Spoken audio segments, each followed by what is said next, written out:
Hello guys! Hello Libra! Welcome dito sa aking channel Libra. Alamin natin kung anong messages, vibration, gabay energy para sa lahat ng Libra. General reading, so pwede kang makaresonate. Libra.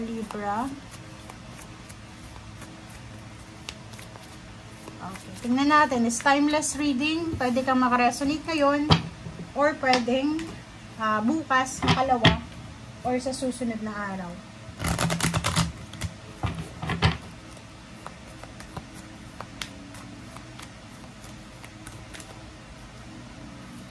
Okay.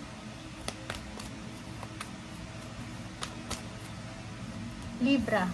Wow. Okay, home. On fire yung home mo dito. Okay.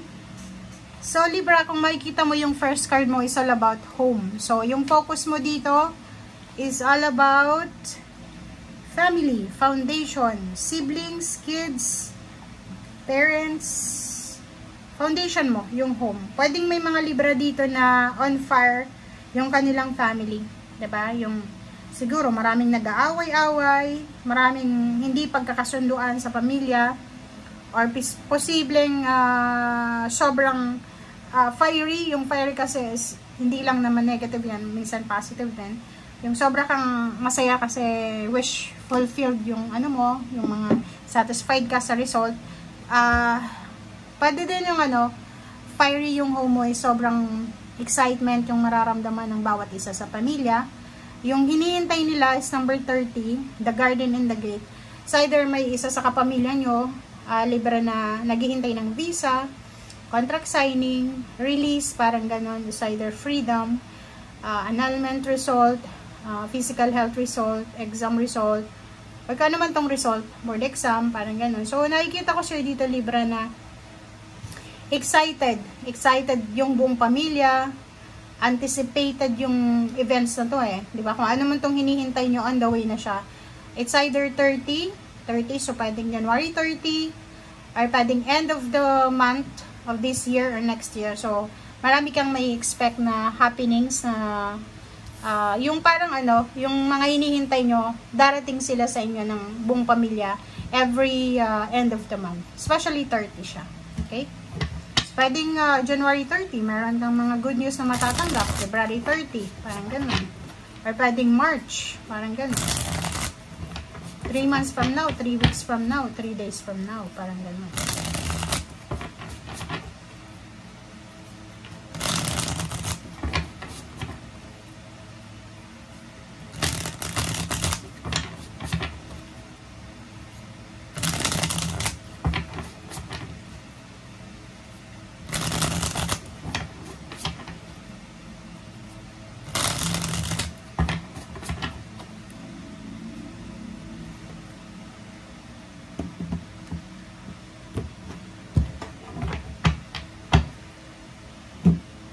Okay, so for swords, wow, peace, harmony, balance, security, stability. So nakikita ko sir dito Libra na makakamit mo yung peace and harmony and balance, security, and katahimikan talaga na matagal mo nang ninanais. So yun, makakatanggap ka ng isang napakagandang good news. Ang good news na to ay posibleng tungkol to sa matagal mo nang hinihintay. Sa clarity, is a result, outcome, answers. Okay? So, nakikita ko sir dito, it's either 4 weeks from now or 3 weeks from now, or 1 week from now, makakatanggap ka ng isang napakagandang balita na pwedeng magdala sa'yo ng peace and harmony. Okay? 7 of Wands, and then Knight of Pentacles. So, sa pera, nakikita ko na sobra kang workaholic. Diba? Meron ditong Libra na napaka-workaholic nyo. Overtime, part-time, parang ganun. So, nilalaan nyo yung sarili nyo sa pagtatrabaho. Nakikita ko na sobra kayong motivated, sobra kayong decided ka sa kung ano yung gagawin mo. Parang nakaplano. Ito yung budget ko for this week, ito yung gagawin ko, ito yung mga plano. Parang ganun. The Empress, and then King of Swords. So, nakikita ko sir dito, ang focus mo ngayon is all about new beginnings. Okay? merong Libra dito na maraming gustong simulan. Yung iba gustong magsimula ng bagong buhay, yung parang renewal, restoration. Marami sa inyo yung parang nawala ng trabaho, nawala ng business, nawala ng motivation sa buhay, ang posibleng ibabalik ng universe. So, yung King of Swords, nakikita ko sir dito na paalis ka na sa old self mo.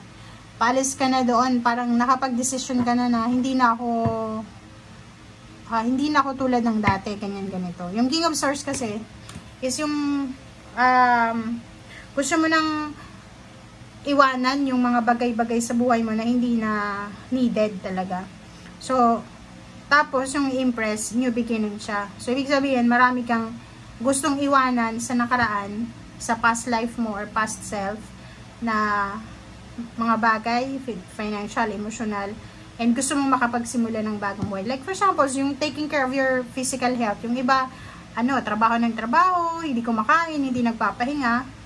Ayun yung pwedeng isa mong gustong iwanan, and then sisimulan mong maging healthy, yung lifestyle, emotion, palagi kang galit, palagi kang seryoso, siguro yung aalisan mo dyan is ganyan, and then sisimulan mong maging happy lang, happy-go-lucky, parang ganyan. Okay, Knight of Swords, and then the Star. 10 of Wands. And then, Queen of Pentacles. Okay. So, yun. Nakikita ko sir dito, ang daming good news, ang daming kwento, maraming makakaharap ng mga tao. Maraming mga tao yung makakakuha ng attention mo. Diba? Yung maraming lalapit sa'yo, tatanungin ka, kumusta ka, ganito, ganyan, ano bang nangyayari sa buhay mo, masaya ka ba, ganyan, ganito. Nakikita natin marami ding offer na darating sa'yo na unexpected. It's either job offer, relationship offer. Merong mga good news na darating sa'yo na parang hindi ka makapaniwala kasi pangarap ko lang yan dati.